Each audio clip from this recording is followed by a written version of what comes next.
नमस्कार दोस्तों, success study Baloda YouTube channel में आपका स्वागत है। आज हम पढ़ेंगे लर्निंग गैप सामग्री यानी ब्रिज कोर्स के अंतर्गत कक्षा 8 विषय विज्ञान का लर्निंग आउटकम्स S702 विज्ञान का यह जो है दूसरा वीडियो है।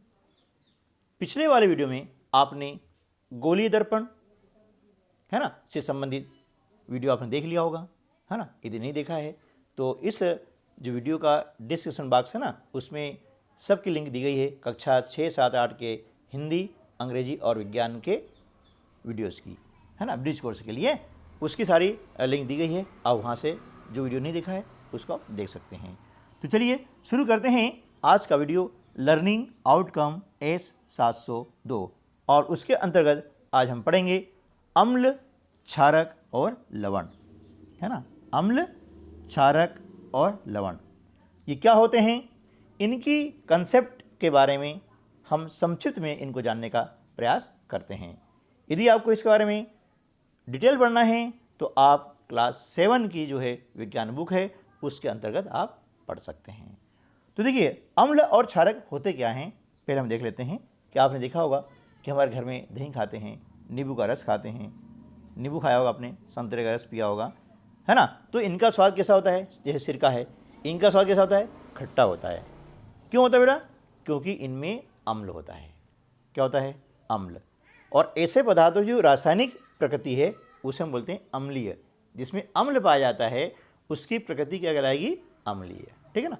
तो आप पहचाना गया ना कि ऐसे जो पदार्थ हैं जिनमें खट्टापन होता है ना, और खट्टापन होता है उन्हें अम्ल कहते हैं।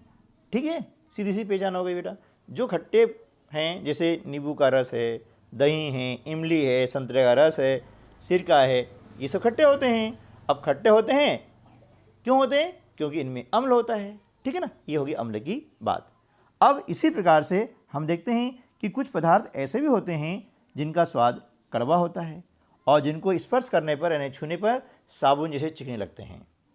कैसे, साबुन जैसे चिकने लगते हैं, तो उन्हें हम बोलते हैं क्षारक। क्या बोलते हैं, क्षारक। और इन पदार्थों की जो प्रकृति होती है वह कहलाती है क्षारकीय। ठीक है ना। यदि अब जरूर नहीं है कि हर पदार्थ को हम चख लें, कुछ पदार्थ ऐसे भी होते हैं जिनको हम नहीं चख सकते हैं और चखना भी नहीं चाहिए बेटा। जैसे कोई रासायनिक केमिकल्स आ गया, उसको कभी चखना नहीं है ना। कभी आप गए हो प्रयोगशाला के अंदर और जब देखा होगा, आपके सर ने दिखाया होगा, तो कभी भी इनको चखना नहीं है ना। तो क्या करते हैं, अब उनकी प्रकृति हमको जानना है कि वे अम्ल हैं या क्षारी हैं या क्षारक हैं। तो क्या करेंगे, उसके लिए हम क्या करते हैं कि विशेष प्रकार के पदार्थों का उपयोग करते हैं जिन्हें हम बोलते हैं सूचक। क्या बोलते हैं, सूचक। जिनके माध्यम से हम पहचान करते हैं कि कोई कौन सा पदार्थ अम्लीय है और कौन सा क्षारकीय है। ठीक है ना। अब पहचान कैसे होगी, जब इन सूचकों को हम अम्लीय या क्षारकीय विलयन में मिलाते हैं ना बेटा, तो उनका रंग बदल जाता है। क्या हो जाता है, रंग बदल जाता है। अब ऐसे सूचक है कौन कौन से हैं, हमारे घर के अंदर ही किचन में है हमेशा, क्या है, हल्दी, है ना। गुड़हल की पंखुड़ियाँ ये हमारे जो गार्डन होते हैं ना उसमें मिल जाती है, बहुत सारे गुड़हल की पौधे होते हैं। और उसके बाद में लिटमस, ये बाज़ार में आसानी से मिल जाता है। तो ये प्राकृतिक रूप से पाए जाने वाले सूचक हैं। यानी ये जो सूचक हैं इनका उपयोग करके हम देख सकते हैं कि कौन सा पदार्थ अम्लीय है और कौन सा क्षारकीय है। ठीक है ना। तो हल्दी, गुड़हल की पत्तियाँ, पंखुड़ियाँ मतलब, और लिटमस ये प्राकृतिक रूप से पाए जाने वाले सूचक हैं। ठीक है। चलिए, अब सबसे जो सामान्य रूप से उपयोग हम करते हैं सूचक, उसका नाम है लिटमस। क्योंकि ये बाज़ार में आसानी से बना बनाया मिल जाता है। इसकी पतली पतली सी पत्तियाँ होती है और काफ़ी सस्ती भी होती है ना। बहुत सस्ती होती है, कोई महंगी नहीं होती है, आराम से हम ला सकते हैं और दे सकते हैं। ठीक है, इनका प्रयोग कर सकते हैं। तो क्या होगा कि जब लिटमस को किसी विलयन में हम डुबोते हैं तो क्या होगा कि वह जो विलयन है उस लिटमस पेपर के रंग को चेंज कर देता है, लाल कर देता है या फिर नीला कर देता है। अब लाल कब करता है, नीला कब करता है, वो हम देखते हैं कि यदि अम्ल यानी जो विलयन आपका है उसमें अम्ल है यानी अम्लीय विलयन है, तो क्या होगा कि नीले लिटमस को वह लाल कर देता है ना। नीले को क्या करेगा, वो लाल कर देगा। जैसे नींबू का रस, अब नींबू के रस में आप निचोड़ लो एक कप के अंदर, है ना, या कप नहीं, एक गिलास कांच का, आपको दिखेगा नहीं है ना, कांच का गिलास है, उसके अंदर नींबू निचोड़ दो, ठीक है ना।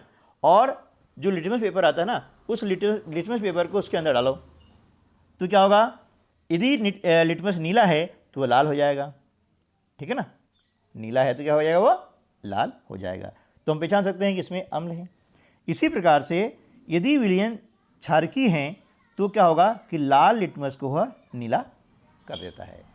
ये हो गई पहचान बेटा, है ना। तो लिटमस के द्वारा हम देख सकते हैं। अच्छा, क्या होता है, ऐसा भी हो सकता है कि सर यदि वह अम्ल भी नहीं है, क्षार भी नहीं है, तो क्या होगा, ठीक है, बिल्कुल सही है, ऐसा भी होता है। अब ऐसा विलयन जो लाल और नीले लिटमस के रंग को परिवर्तित नहीं करते हैं, यानी कोई फर्क नहीं पड़ता है, तो उसे हम बोलते हैं उदासीन विलयन। क्या बोलते हैं बेटा, उसे बोलते हैं उदासीन विलयन, यानी उसमें न अम्ल होता है और न कोई क्षार होता है, ठीक है ना।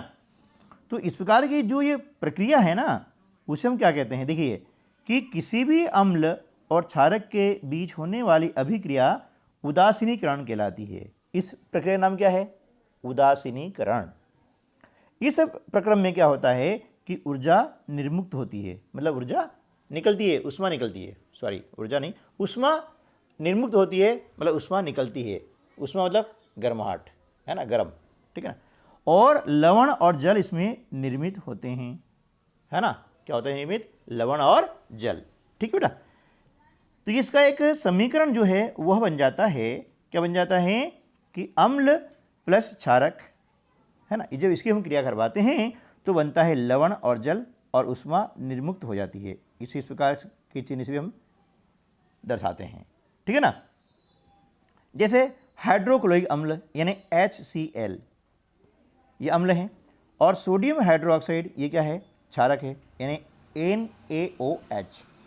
जब इनकी हम अभिक्रिया करवाते हैं ना, तो क्या होता है, बनता है सोडियम क्लोराइड, यानी ये क्या हो गया, लवण हो गया, और जल बनता है, और उष्मा इसमें से निर्मुक्त हो जाती है ना। उसमें क्या होगी, निर्मुक्त हो जाती है, यानी उष्मा निकलती है, ठीक है ना। तो अम्ल और क्षारक एक दूसरे को उदासीन करके, है ना, क्या करते हैं, अम्ल और क्षारक एक दूसरे को उदासीन करके लवण बनाते हैं, ठीक है ना। और ये लवण जो है अम्लीय, क्षारकीय अथवा उदासीन प्रकृति के होते हैं। मतलब ये पदार्थ न तो अम्लीय होते हैं और न ही क्षारकीय होते हैं, इसे हम बोलते हैं उदासीन, ठीक है ना। चलिए अब हम छोटा सा एक प्रयोग भी कर सकते हैं, आसानी से कर सकते हैं कि गुड़हल जो होता है ना, उसका फूल है, पुष्प यानी फूल, उसकी कुछ पंखुड़ियाँ हम ले लें और उसे गर्म जल में मिला करके कुछ समय के लिए रख दें, तो उससे क्या होगा कि जल हमारा रंगीन हो जाता है, ठीक है ना। और इस रंगीन जल को हम सूचक के रूप में उपयोग कर सकते हैं। कैसे करेंगे, देखिए कि गुड़हल का जो पुष्प होता है ना, पुष्प यानी फूल, उसका सूचक जो है क्या करेगा कि जो अम्लीय विलयन होते हैं उनको गहरा गुलाबी कर देता है, और यदि विलयन क्षारकीय हैं तो उन्हें हरा कर देता है, ठीक बेटा, इस प्रकार में। तो इस प्रकार से हम जो है इसके द्वारा ज्ञात कर सकते हैं, ठीक है ना। तो हमने पढ़ा है, अब इसके आधार पर हम कर लेते हैं अभ्यास वर्कशीट नंबर 1, ठीक बेटा, समझ में आ रहा है ना। और वीडियो अच्छे लगे तो लाइक जरूर कर देना बेटा, ठीक है ना। चलिए पहला प्रश्न है, अम्ल किसे कहते हैं।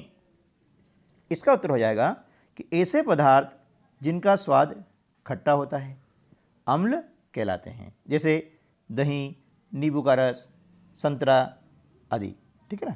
चलिए अगला प्रश्न है कि क्षारक किसे कहते हैं। क्षारक किसे कहते हैं, तो ऐसे पदार्थ जिनका स्वाद कड़वा होता है और स्पर्श करने पर साबुन जैसे लगते हैं वे क्षारक कहलाते हैं, ठीक बेटा। चलिए अगला जो प्रश्न है वो ये है कि उदासीनीकरण अभिक्रिया को शब्द समीकरण के माध्यम से समझाओ। हमने लिखे हैं शब्द, यहाँ पर अम्लों के नाम नहीं लिखे हैं, है ना। वो समीकरण रासायनिक समीकरण होता है ना, उसमें क्या करते हैं कि जो भी हम अम्ल या क्षारक लेते हैं उनके अणुसूत्र का उपयोग किया जाता है।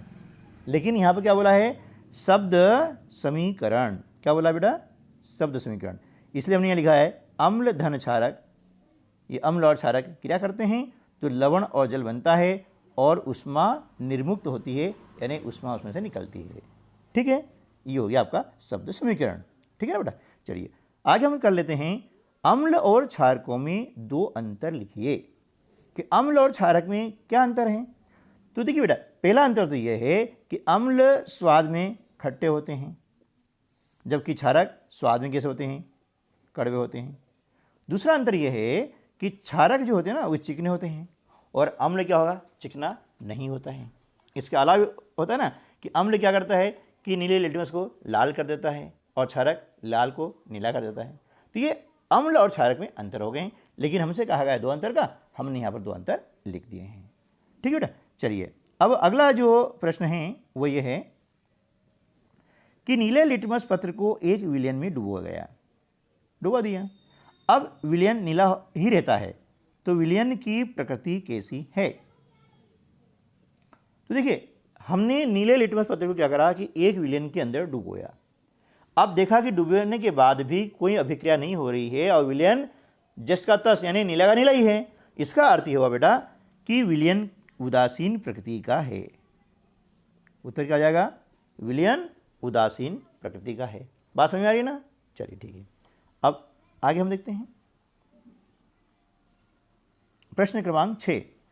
आपको 3 द्रव नींबू का रस, साबुन का घोल और शक्कर का विलयन दिया जाए तो गुड़हल के पुष्प को सूचक के रूप में उपयोग करके तीनों द्रवों की पहचान आप कैसे करेंगे। आपको 3 चीज़ दे दी बेटा, नींबू का रस दिया है, साबुन का घोल दिया है और शक्कर का विलयन दिया है। तीनों बीकर में हमने इसको डाल दिया है और आपसे कहा जाए कि बेटा ये गुड़हल का पुष्प है और इसका सूचक के रूप में आपको उपयोग करना है और बताना है इनकी पहचान कैसे करें बेटा। तो देखो सीधी सी बात यह है कि गुड़हल के पुष्प को क्या कर, जब अम्लीय विलयन यानी नींबू के रस वाले बीकर में हम डालते हैं तो क्या होगा, उसका रंग गहरा गुलाबी हो जाता है। ठीक है ना, मतलब इसमें अम्ल है यानी नींबू का रस है। दूसरा जो बीकर है उसमें क्या है, साबुन का घोल है यानी क्षारी है। तो जब क्षारी विलयन में इसको रखते हैं तो उसका रंग हरा कर देता है।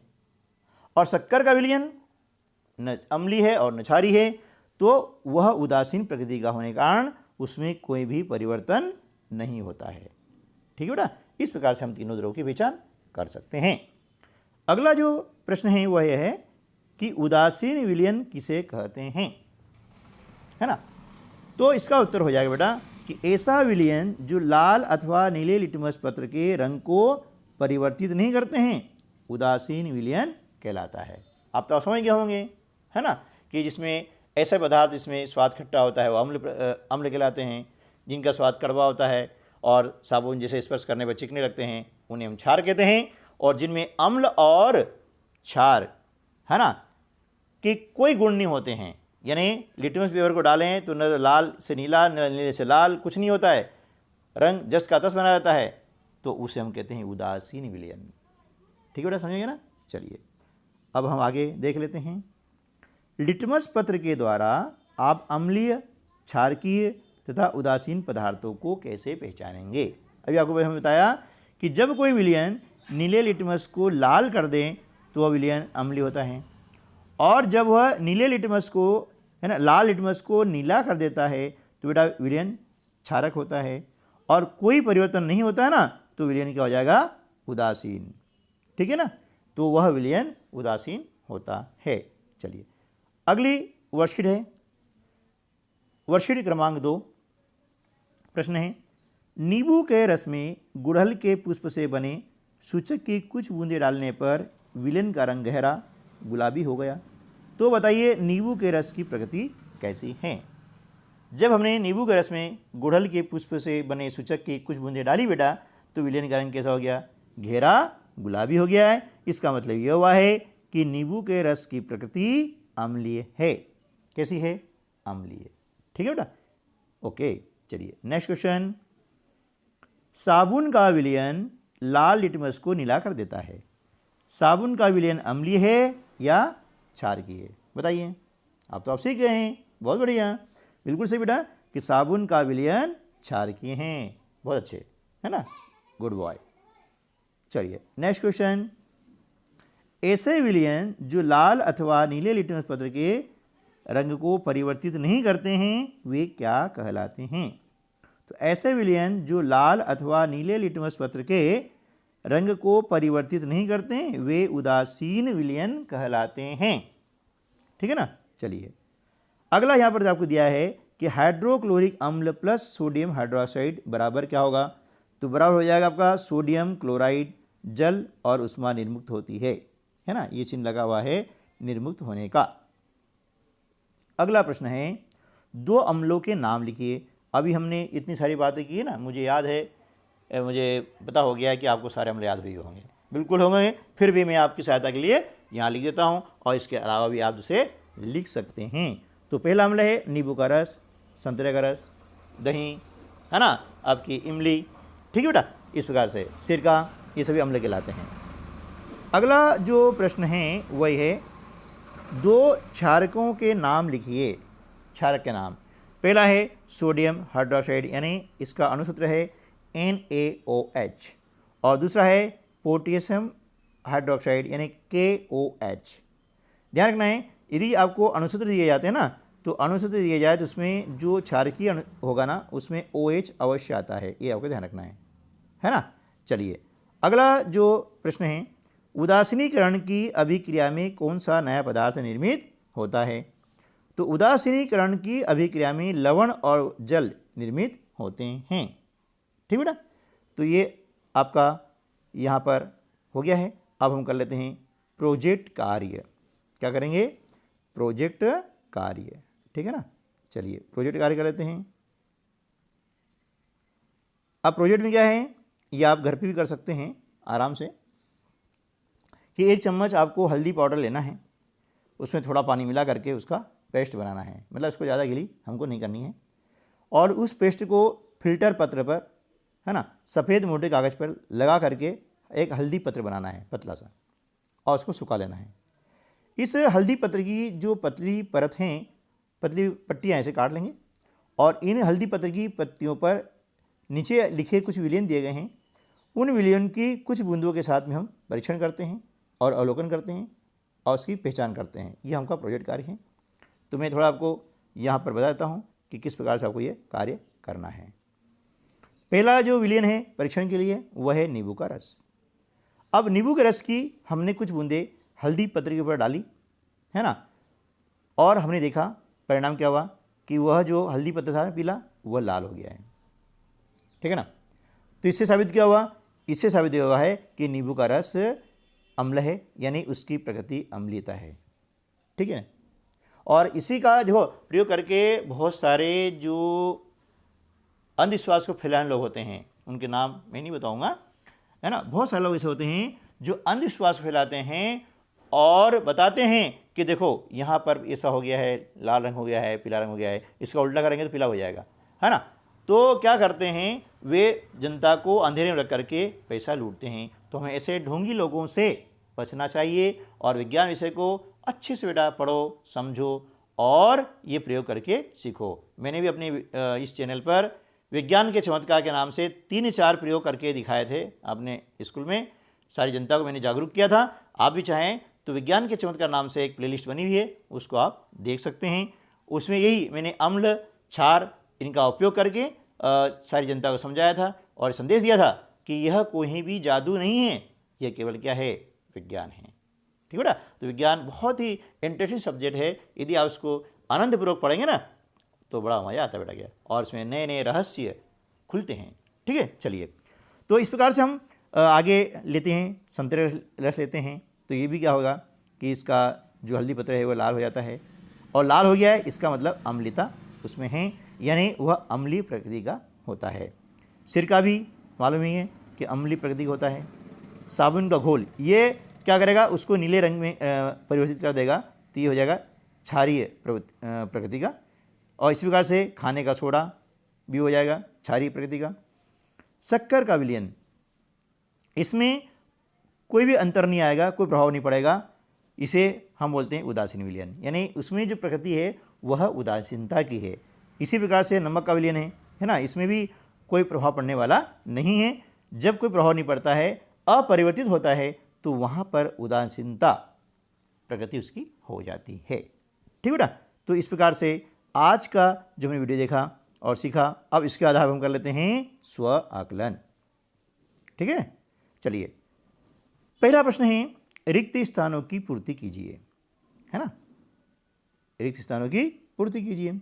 अम्ल नीले लिटमस को लाल कर देते हैं, ठीक है ना, और लाल लिटमस को नीला कौन करता है? क्षारक। ऐसे विलयन जो लाल व नीले लिटमस के रंग को परिवर्तित नहीं करते हैं उदासीन विलयन कहलाते हैं। ठीक है ना। दही का स्वाद कैसा होता है? खट्टा। क्यों होता है? क्योंकि इसमें अम्ल पाया जाता है ना। खट्टेपन का कारण क्या होता है? अम्ल होता है। ठीक है ना। चलिए अब आगे देख लेते हैं। A plus B equal to लवण प्लस जल, है ना। उपरोक्त अभिक्रिया में ए के स्थान पर क्या आएगा? ए के स्थान पर अम्ल आएगा। दूसरा है, उपरोक्त अभिक्रिया में बी के स्थान पर क्या आएगा? बी के स्थान पर क्षारक आएगा। तीसरा, उपरोक्त अभिक्रिया में ऊष्मा क्या होती है? निर्मुक्त होती है, यानी ऊष्मा निकलती है। चौथा है, उपरोक्त अभिक्रिया कैसी होती है? उदासीनीकरण, है ना। जब लवण और जल बनते हैं तो क्या होता है? उदासीनीकरण होती है। अब उपरोक्त अभिक्रिया का एक अन्य उदाहरण समीकरण लिखें। हमने लिखा समीकरण HCl यानी हाइड्रोजन क्लोराइड, है ना, NaOH यानी सोडियम हाइड्रोक्साइड। जब इसकी हमने अभिक्रिया करवाई ना तो बना NaCl यानी लवण, सोडियम क्लोराइड और H2O यानी जल, और ऊष्मा निर्मुक्त हो गई है। ठीक है ना। चलिए अब अगला कर लेते हैं हम कि निम्न प्रश्नों के आगे आपको सत्य या असत्य लिखना है। यदि कथन सत्य हैं तो क्या लिखेंगे? सत्य, और यदि असत्य है तो असत्य। सिंपल सी बात है, आप सब समझते हैं। ठीक है ना। चलिए पहला है कि सूचक वह पदार्थ हैं जो अम्लीय और क्षारीय विलयन में भिन्न रंग दिखाता है। बिल्कुल सत्य है। सेकंड, नींबू का रस लाल लिटमस को नीला कर देता है। गलत, ये हो जाएगा असत्य, है ना। ठीक है, वो नीले को लाल करता है। चलिए तीसरा है, गुड़हल के पुष्प का सूचक क्षारकीय विलयन को हरा कर देता है। सत्य है। साबुन अम्लीय होता है। असत्य, साबुन क्षारकीय होता है। ठीक है ना। चलिए तो आज की वीडियो में बेटा हमने सीखा अम्ल और क्षार के बारे में, उसके क्या गुण होते हैं, प्राकृतिक सूचक कौन कौन से होते हैं, वे अभिक्रिया करने पर क्या प्रभाव दर्शाते हैं, इन सारी बातों को सीखा है। ऐसे ही और हेल्पफुल वीडियो प्राप्त करने के लिए चैनल को सब्सक्राइब करें, वीडियो को लाइक करें और बेल आइकन को प्रेस करके ऑल पर सेट कर दें। तो मिलते हैं अगले वीडियो में, तब तक के लिए नमस्कार, जय हिंद।